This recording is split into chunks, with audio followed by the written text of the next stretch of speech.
Good morning to morning coffee again. To God be the glory, great things he has done. So loved he the world that he gave us his son. I need to say that every day. I need to praise him and give him all the glory. Today, I'm going to be talking about a couple of things. Mom, because Mother's Day is coming up. And that first summer that we moved here in 1958, out there on West Star Route, just 2 houses east of Baldwin Sawmill. And just west of Baldwin Sawmill, at one time was a drive-in theater right there where the implement company is. That's something for you to think about today and talk about. But back to where we lived there. In 1958 during the summer, a couple of things that I remember. I talked about Earl walking up to the DX station the other day to the corner where it's across from the funeral home there and across from Russell's right now. But anyway, another thing Earl did during that summer was he liked to travel a lot, and he was only 3 or 4 years old. He became 4 later on that summer. There were on at least one occasion, maybe more than one occasion, he was out in the middle of the highway stopping traffic.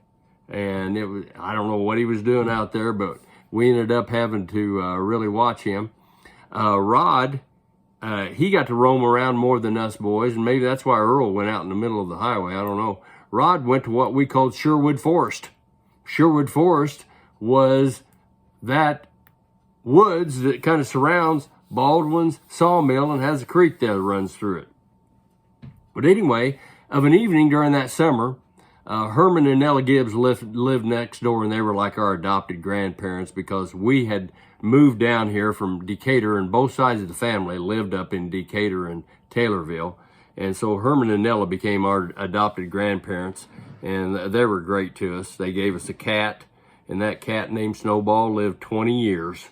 Well, anyway, we would all get together of an evening, and we'd get these jars with lids on them, with holes in them, and we'd run around and catch fireflies, or what we call lightning bugs. And we'd have a jar full of those lightning bugs and fireflies. Now, nowadays, you don't see a lot of those lightning bugs and fireflies. And for you kids that don't know what I'm talking about, the light, they would actually light up and flash. These fireflies would.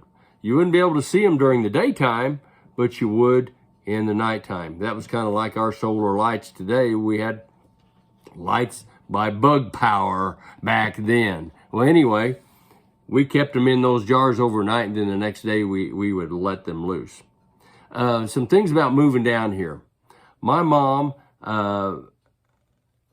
in Decatur was known as a great athlete, and I will put some pictures in the comments about her. She was a great tennis player and a great softball player up there. That's where we boys got our athletic ability and our pitching ability, because she was rated the best pitcher at age 15 in Decatur. And we also left something up there that I really didn't realize here in the last couple of years, how hard it was probably for Mom and Dad to do this, especially Mom, to move down here. Where we lived in Decatur was just 2 or 3 blocks away from a cemetery.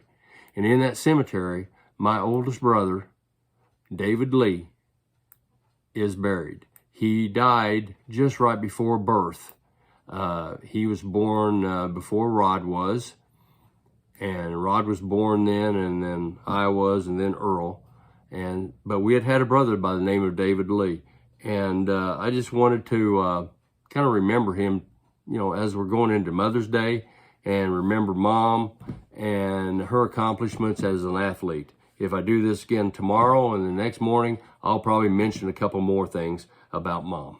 Well, it's been great to be with you on Morning Coffee today. See you next time.